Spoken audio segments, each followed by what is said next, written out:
Today on Let Me Tell You Story, we are going to talk about two rich brothers named Lyle and Eric Hernandez who killed their parents in most horrific way possible, and also we will talk about what ruthless monsters were hiding behind their innocent face. But before that, please like, comment and subscribe my channel for more stories.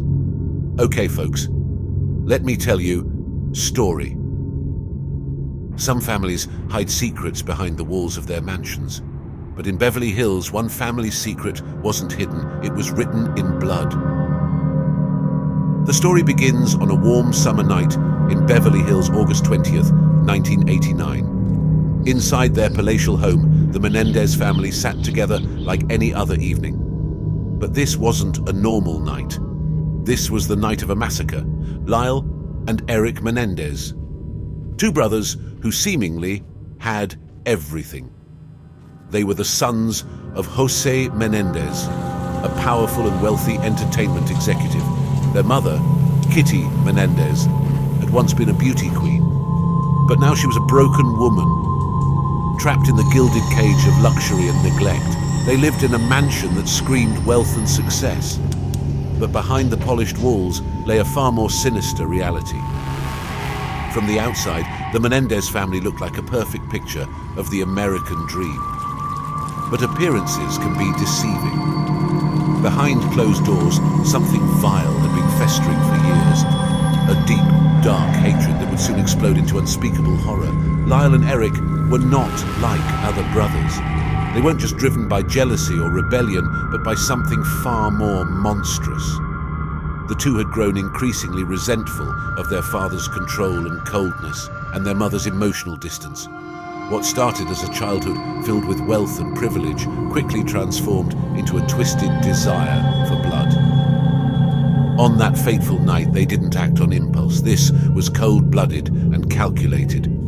They had planned every single detail, right down to the gruesome execution of their parents. The shotguns they bought were no accident. They chose them specifically because of their power. They didn't want to just kill their parents, they wanted to destroy them. As their parents sat in the family room, unaware of what was about to unfold, Lyle and Eric crept up behind them, guns in hand. Jose Menendez, a man used to being in control, never stood a chance. He didn't even have time to turn around. The first shot, fired at close range, tore through him with such force that it nearly decapitated him. Blood sprayed across the room like a scene from a horror movie, but the brothers weren't finished.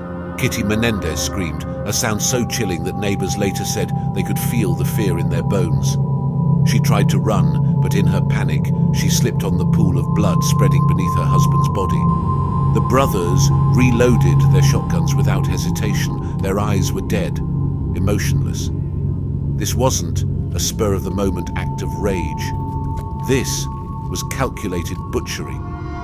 Kitty, bleeding and crawling, begged for her life, but her cries only seemed to fuel the brothers' sadistic hunger. Lyle fired the next shot. The blast hit her in the arm, tearing flesh and bone like paper. She tried to shield herself, but the second shot hit her in the chest, knocking her back. Eric stood over her, and in a cold, detached motion, he fired again and again, each shot more brutal than the last.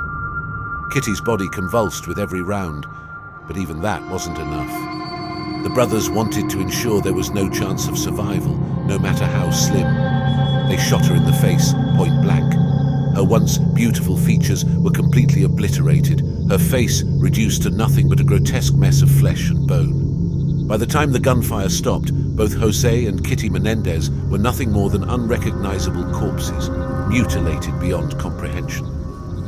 The blood flowed like rivers across the room, seeping into the expensive carpet, staining every inch of the house with death. But the true horror hadn't even begun. After the slaughter, the brothers didn't run, they didn't panic. Instead, they went about their night like nothing had happened. Lyle and Eric calmly cleaned up, disposing of the shotgun shells, and even returned to the house hours later to stage the scene. They faked shock. They pretended to discover their parents' bodies, calling 911 with false hysteria, crying for help. To the outside world, it looked like a horrific break-in, a random act of violence against a wealthy family. But monsters can't hide for long. For months, the brothers lived as if they had gotten away with it, and why wouldn't they? They inherited millions, instantly transforming from children of privilege into young men with untold wealth. They bought luxury cars, went on shopping sprees, and indulged in a lifestyle that screamed excess. Their parents' blood wasn't even dry, and yet they spent money like it was their birthright, like nothing ever happened. They showed no remorse. Instead, they reveled in their newfound freedom, unchained from the oppressive grasp of their parents. They had won, or so they thought. But Eric couldn't escape the nightmare that replayed in his mind. The screams of his mother, the lifeless body of his father, it all haunted him. And guilt has a way of eating away at even the most heartless. In a moment of weakness, Eric confessed to his psychologist, and just like that, the carefully crafted web of lies unraveled. Their trial became a media circus, but the details that emerged painted an even darker picture. The brothers claimed years of abuse had driven them to murder. But could any abuse justify the sheer savagery of what they had done? Could anything explain the cold, calculated way they executed their parents with no mercy, no hesitation? They weren't just driven by fear or anger, they were driven by greed, by a monstrous desire to live a life without limits. They wanted power, and they would stop at nothing to get it. In court, Lyle and Eric Menendez sat there, staring forward with blank expressions as the horrific details of their crime were laid bare. Photos of their parents' mutilated bodies were shown, the level of brutality shocking even the most seasoned jurors. The brothers, once the golden children of Beverly Hills, were now symbols of pure evil. Their defense, they claimed to be victims, but the world saw them as killers. The jury saw them as monsters, and the sentence, life in prison without the possibility of parole. They would never be free again. But their legacy of horror would live on. The Menendez brothers had transformed their family story from one of wealth and privilege into a tale of greed, betrayal, and unimaginable cruelty. They weren't just sons who killed their parents, they were the embodiment of darkness. Their crime would be remembered as one of the most gruesome and monstrous acts in modern history. The mansion, once filled with luxury and laughter, became a tomb of memories too dark to erase. The blood-stained walls were a permanent reminder of what happens when hatred festers and monsters are born behind closed doors.